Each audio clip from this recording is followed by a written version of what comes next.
Fjala shëron dhe vret, nga Demir Usi. Bëhu fjalë mirë për të tjerët dhe veten. Fjala shkurton dhe zgjat jetën. Qelizat dëgjojnë ato që ne themi dhe i përgjigjen sakt çdo mendimi. Sikur të jetë komand biologjike dhe jo metaforë letrare poetike. Nëse jeton në gjendje pasigurie, frike, trupi juaj prodhon vetëm kaskada toksike. Kjo gjendje fik sistemin tuaj, imuniteti trupit bie e fillon të vuaj. Stresi kronik çon në fund të jetës. Mendimi bëhet energji, ja fut vetes. Njeriu kap sinjalet neurokimike. Ata sillin kurim o shkatrim të gjendjes fizike. Themi fjalë të mira e jemi pozitiv. Shkatrohet me patjetër stresi oksidativ. Brenda vetes ndron tensioni elektrik. Automatikisht përmirësohet trupi fizik. Edhe në shtratin e vdekjes të jesh, sa merr kurajo, mund të ngrihesh.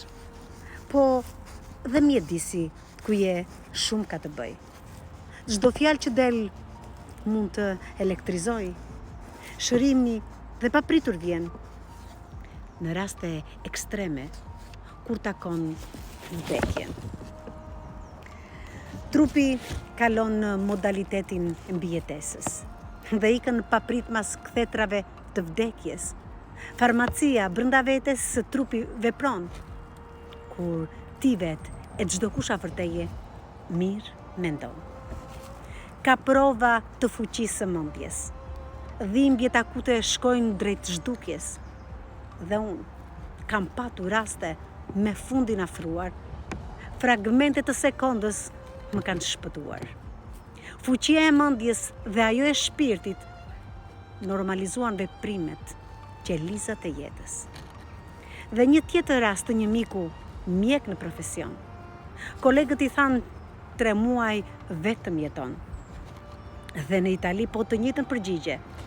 Kaluan dekada, ai shëndoshe mirë sot e kësaj dite. Jeta dhe vdekja janë në pushtetin e gjuhës. Kjo e vërtetuar dhe nga laboratorët e neuroshkencës.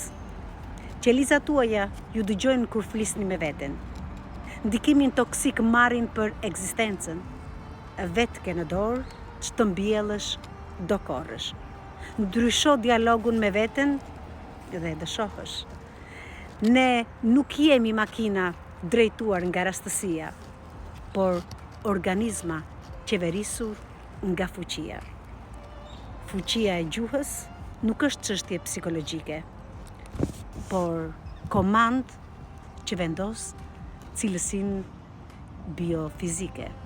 Nga Demir Usi, interpretoi Artemis Prifti.